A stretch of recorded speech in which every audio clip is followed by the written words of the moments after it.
Ooh, what's up YouTube? ODST General back again with some boat crew. So the project lead, Contaneous, I hope I pronounced that correctly, reached out to me and was kind enough to supply me with a early access key to the game so I could check it out further and show it off to you guys.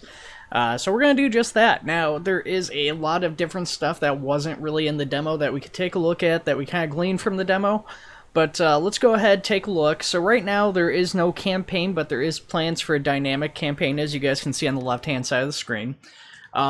So it looks like it's going to take place in the Solomon Islands. I don't know if there will be additional places down the road, but it does sound like it's going to get expanded beyond just this section, but we'll also see these additional areas added to the map as playable areas as well.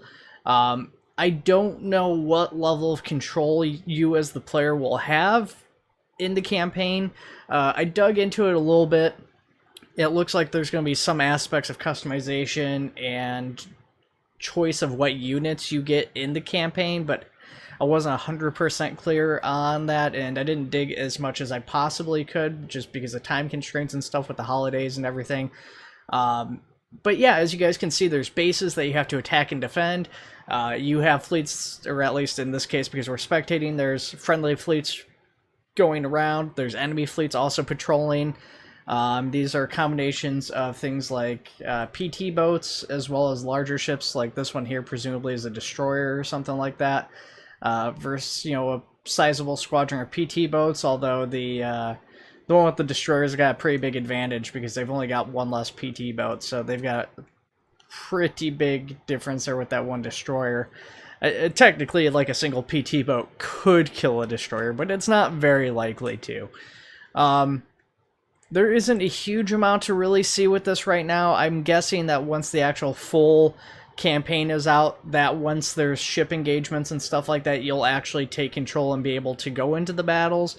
I don't know if there will be an option to auto-resolve or anything. Again, I'm not 100% certain what the plans are for this. I'm not really clear on that at this point in time. But yeah, you can see that basically in the spectator mode, the AI is going around, they're engaging in battles, taking bases and stuff like that, which there's supplies and stuff like that that all factor in. So, you know, not completely dissimilar from like War on the Sea or something, for instance. But let's go ahead, let's return to title. And also I just want to say thank you for having to return to title. A lot of early access games seem to skip over that, and I don't know why, but it kind of kills me. The roadmap, if we click that, it's going to bring us to an external screen, so we'll probably skip over that for right now. Just take a look at the challenges and stuff. So as far as challenges go, there's a bunch of different challenges. So you've got stuff like Demolition Derby, which is a really easy one that just gives you crew with a bunch of rockets and stuff like that. And then you've got Leviathan, which like puts you protecting a cargo ship from a destroyer and a number of enemy vessels, which is pretty tough. Even at 3 stars, I wasn't able to complete this. And then these go up to 4, even at some point will go up to 5 stars, which is crazy. So I think we might do some challenges, but let's go ahead. Let's go into Fleet Endurance. So Fleet Endurance lets you start off by selecting one of 3 boats. There will be additional boats added too, from what it sounds like. So there's going to be larger PT boats or sub-chasers and stuff like that that eventually the player will get access to, so you guys, if you play this. So you have the choice between the 81 prototype, the 80-foot Elko, and the 78-foot Higgins boat. I was playing this a little bit. I was using the Higgins boat. Actually, no, I was using, I think, the 80-foot Elko. So let's go ahead and let's use the 78 Higgins, because I haven't really used that myself, and during the tutorial we used the 81-foot prototype. So there's different difficulties for this endurance mode. So you've got easy, medium, hard, and marathon. So this marathon takes more time to ramp up in intensity, but otherwise similar to hard mode. I think we'll go with hard for the sake of this video. I don't know what the difference is. I think I played on easy when I played this just to kind of check it out. I don't know what the difference is between easy and hard. So in this endurance mode, we have the ability to spawn in additional fleet vessels, which is fantastic. So you can build your own fleet up, you can customize your boat. Boat customizations allow you to customize the camo, which is actually even more free to the player than I anticipated. So you've got different patterns that you can select for the boat, and then you can actually change the color patterns, and you get quite a bit of free reign with the color. So that's actually really awesome. I didn't anticipate like that much freedom. I mean, the wave is kind of my favorite, but I think we might do some dazzle pattern here just because I haven't really messed with that.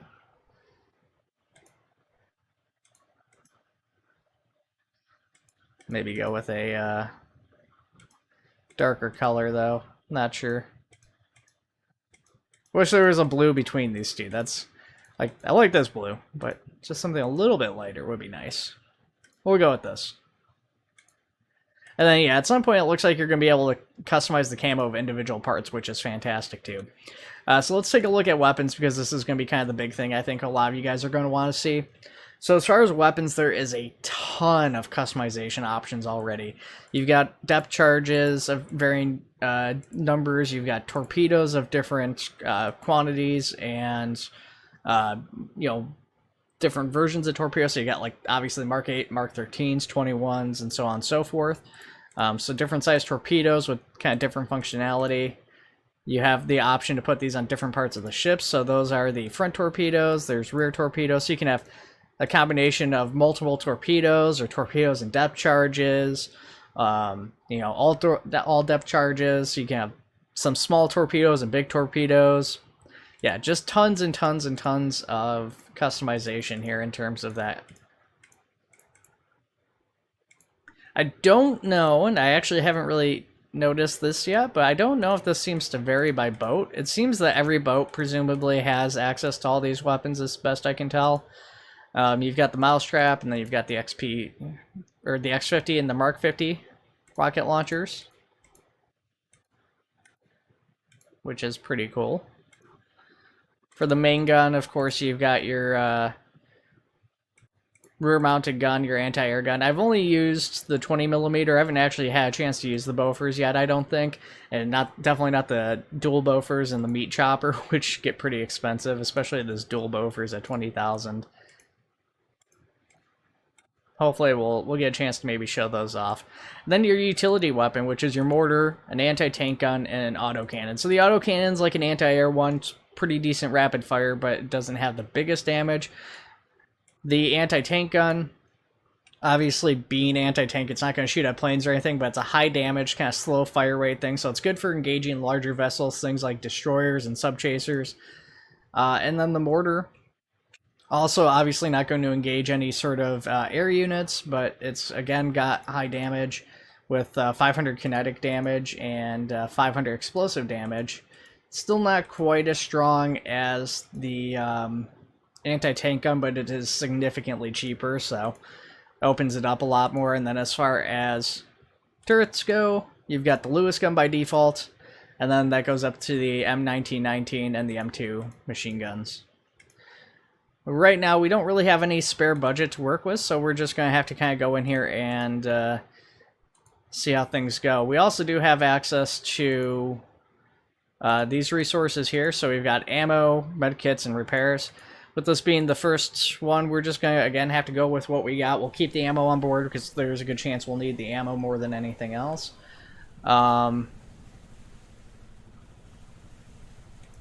So we're going to go ahead and just begin the wave. So right off bat, we're going to have to try and get everybody basically in a position. Actually, it looks like we're all set to go here.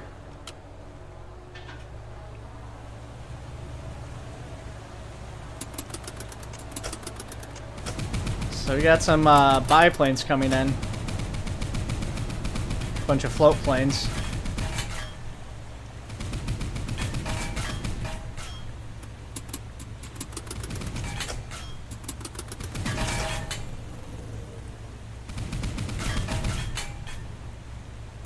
Oh wow, there's so many float planes. Holy cow.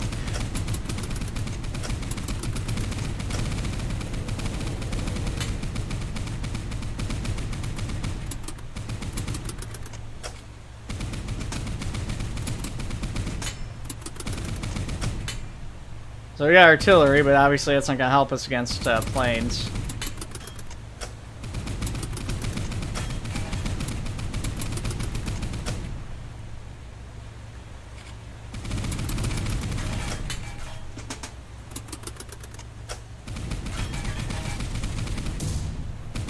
Oh, it took some good hit from one of the planes.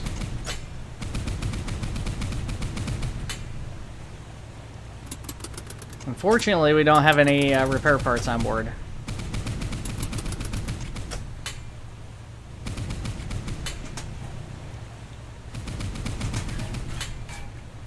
Is that everything? That might be everything. Okay, so yeah, hard mode, definitely a big difference between hard mode and easy mode. So we've got 1280 to work with, which isn't a lot, but I think given the number of planes that we just saw, I'm kind of inclined to just try getting another boat in our fleet for any extra anti-air to help out. Now, it is possible for the other boats to get destroyed. Right now, I think if a boat gets destroyed in the Enduring confrontation mode, it'll pop back in again pretty quickly, but I think in the future that won't happen. You won't get your vessels between rounds if they die.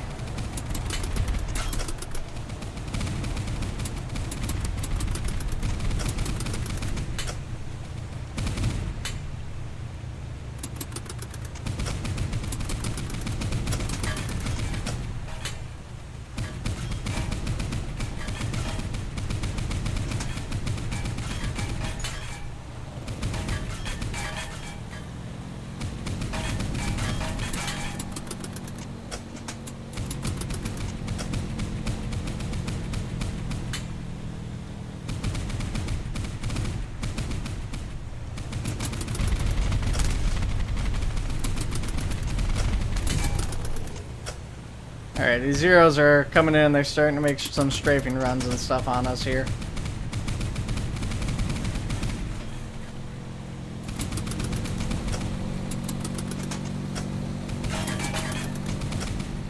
Try to prioritize these Zeros if I can. These boats are coming in from all sides too.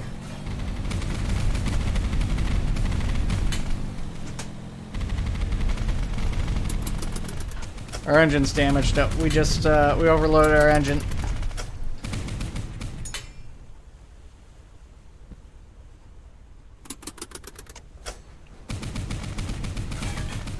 I have to let it cool off here for a second.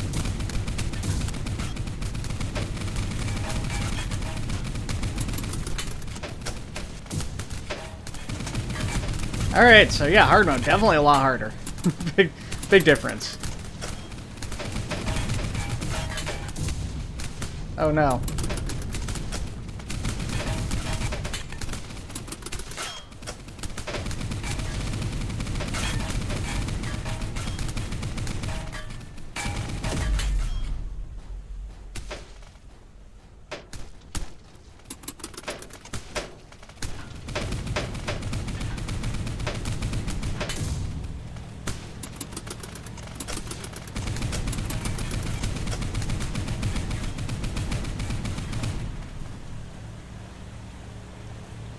Try and stay near our other boat here.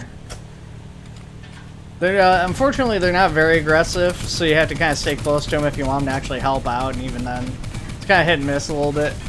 They're really good against planes. Like other boats and stuff like this, they're a little less effective against.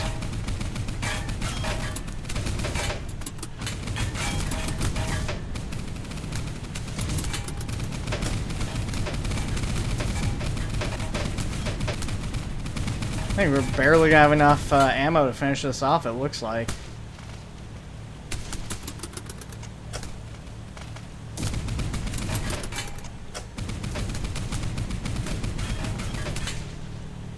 Okay, that was it. That just barely survived that one. Again, we almost ran out of ammo there, so that could have been really quite bad.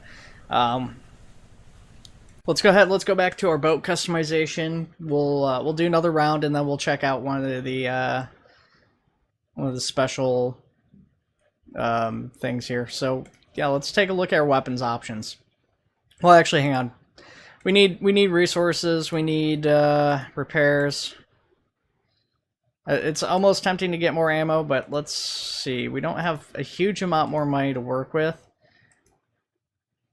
So maybe making one of our guns an M1919 is the way to go. Ah, man, this is a tough decision here, because obviously, like, you want a better weapon, but you It is a fair bit more money. Where's the, yeah, the mortar's not really the way to go, I don't think. It is relatively cheap, so maybe we'll stick a mortar on there anyways.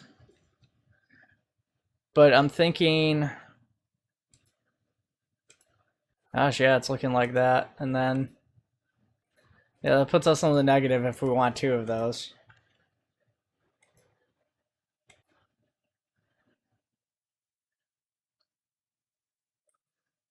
I guess we're going to do 1 of each here. And... allocate resources. I don't think there's going to be much we can do in terms of actually bringing extra resources with us. This is just a bit too expensive. Okay, yeah, we'll do that. We'll kind of assess what's going on with our fleet here, but I don't really think we have much of an option besides the 81-foot prototype PT boat. As you can see, you can get the PC-461 class subchaser, which is eventually going to be a player vehicle too. And then the Fletcher class destroyer will also be an AI that you can get in support of you. Again, the AIs, they can be really devastating, especially against aerial units, but it is a little hit and miss because they don't really go very far from where they spawn in, so sometimes the enemies will hang back, and it does make them a little less useful. Let's go ahead, let's try to see if we can survive wave 3. I'm pretty skeptical. Like I said, this tough is actually quite a bit tougher, and I think you need to be really smart about what you're, I guess, what you're putting onto your vehicle here. And I guess also, you know, of course, how much you're targeting the enemies and stuff. And we have this other boat, so it makes sense to try and let them target some of the planes down and just avoid these planes if we can.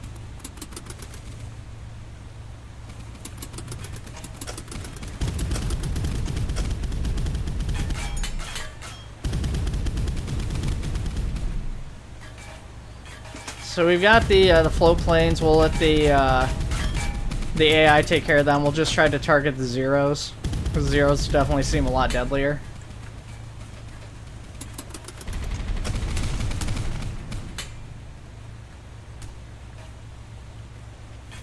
Oh wow, we've already got boats up here. I didn't realize that.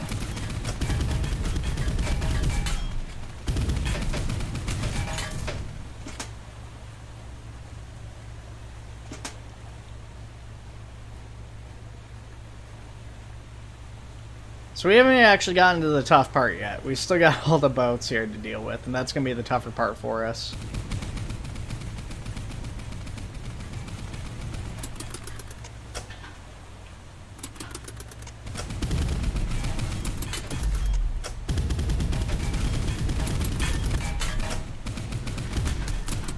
Oh no. I was a little bit worried about that. It seemed like he was maybe considering turning in.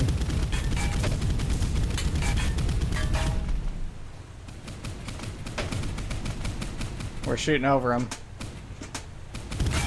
They're too small. Oh. The other guys are pushing in.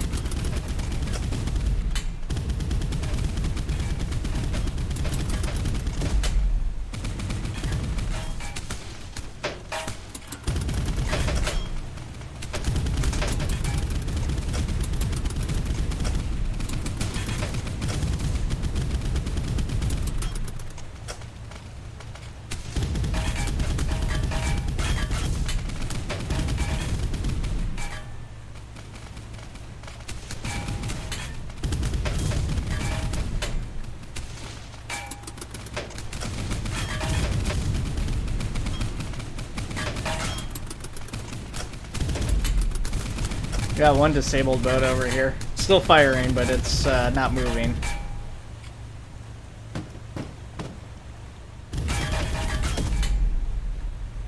Alright, is that everybody? That is. Okay. That actually felt a little bit easier than the previous round. I don't know if it was just we had less stuff. It feels like there was a lot less planes. But it also probably helped having the better gun. So let's go ahead, let's save and exit. We have some more money to play with, but we're not going to play this all day.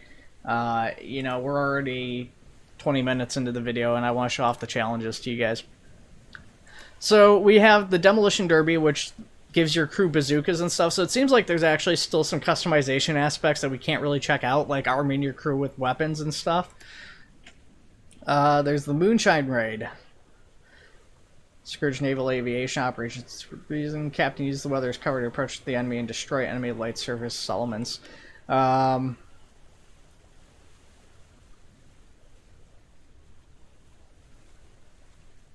So this looks like a submarine hunt. Okay, I didn't look through all these challenges super closely. I didn't realize they had submarines. It makes a lot of sense, though. I mean, that is one of the roles of the PT boats and subchasers, is to chase down and destroy submarines.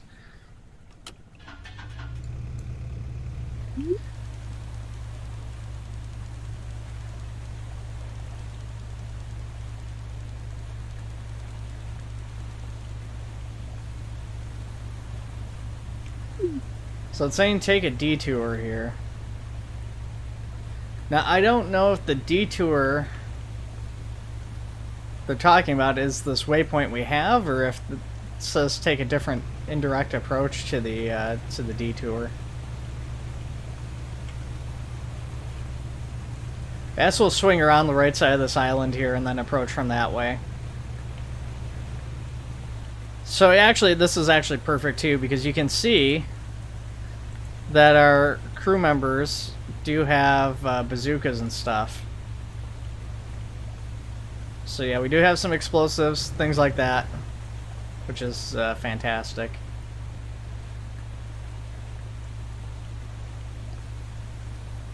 Couple of M1919s for our guns, it looks like. I think those are the 19s. They might, yeah, I'm pretty sure they're the 19s. The M2s are a little bit longer, but they look very similar. And then the 20mm anti-air on the back. But it looks like for this, our primary weapons of choice are probably going to be the depth charges. I'm not 100% certain with the depth charges. These are the missiles with B, and then yeah, okay. So for the depth charges, it's or B is the depth charges, V is the rockets.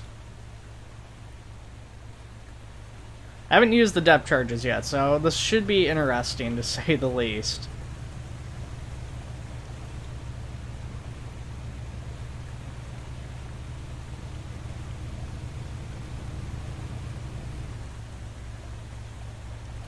Alright. Slow it down here for a second again so we can cool off the engines a little bit. We're starting to get up to overheating on the engine.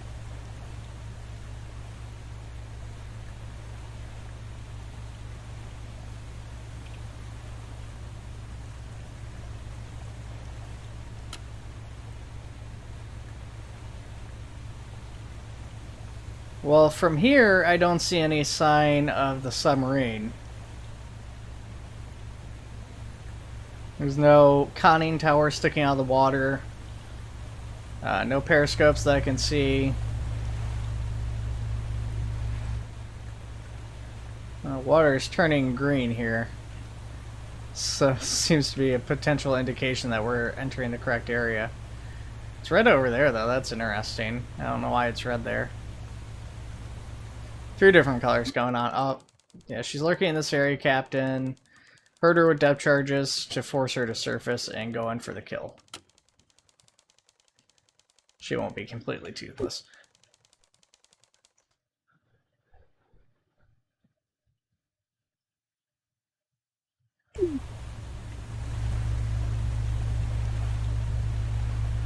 Okay, so I'm assuming this red right here is the submarine.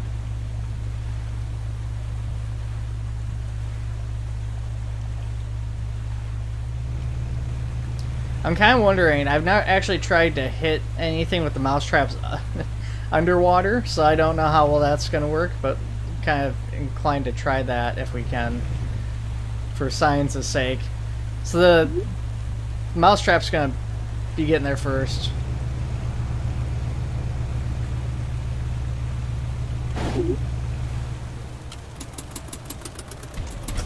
Alright, thankfully the Air Force is here to back us up. Pulled off all that stuff.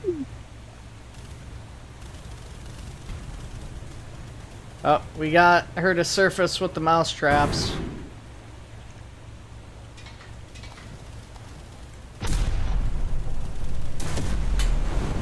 Wow. Everybody lost that. Crew eliminated. So they killed us, we killed them. All the planes are dying. Let's see. I think technically we won that even though we died. Not exactly the smoothest thing. Oh, okay, so it's gonna have us go again. I'm gonna call that, I mean, the game, obviously, we died at the end there, so we didn't technically pass it, but we saw the end of that challenge. What else do we have here? So, found refuge in shallow waters. Go check on her while our destroyers conduct anti-submarine sweeps in the region. Japanese convoy encircles an island cluster where our tender Oyster Bay is hiding. A patrol torpedo boat is sent for her support.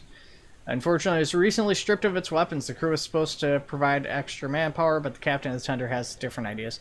So that sounds... actually, maybe it was Naval Sniper that was playing.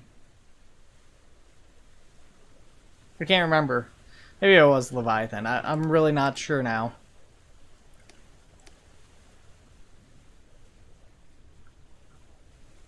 Cooperate closely with your comrades in arms and keep the enemy from getting the drop on the USS Enterprise in your battle group.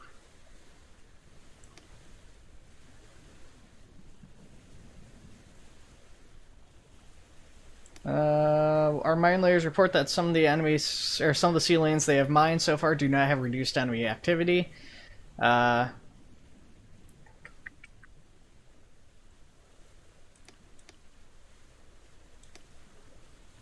This is kind of a tough one. I mean, all these sound pretty fun.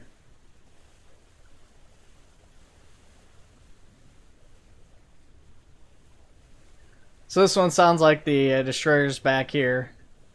They'd basically be just kind of going in and popping it with a torpedo. Let's do this one. I want to do another submarine one. I do like the anti-submarine aspect of it. I think that's a lot of fun. So, okay. Hold up in the cave not far from here. Captain's... Alright, so... Oh, interesting. So we're actually not by ourselves for this one.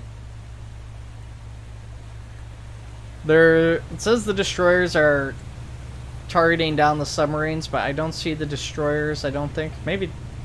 I can't tell if that's the destroyer or if that's the cargo vessel. I'm willing to bet that's the cargo vessel.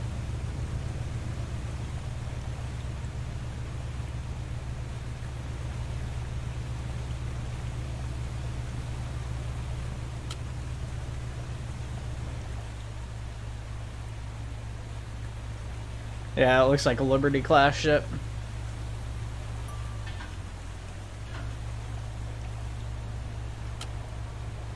Oh.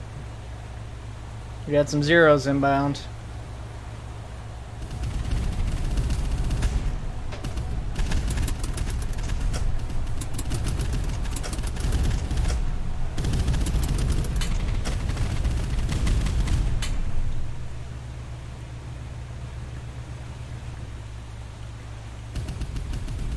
Oh.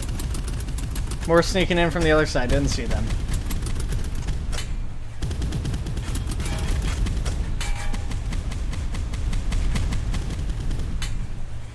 Need to try and target these guys in the order they're targeting me, so I can shoot them before they shoot us.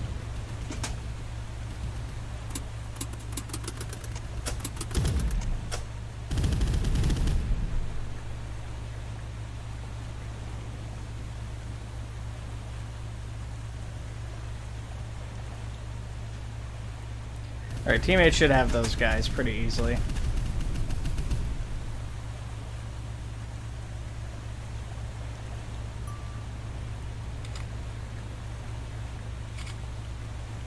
Oh, waypoint. Wait for friendlies.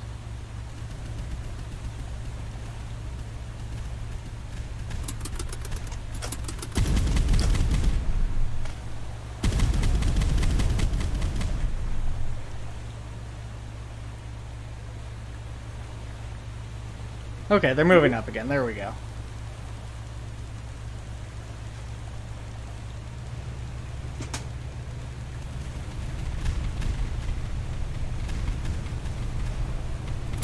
Alright.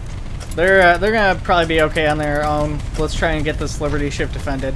Now, it does have weapons, but it's probably just going to be a couple of larger, like, guns, like 3-inch guns or something on there. Which, I say larger, but obviously 3-inch guns aren't very substantial.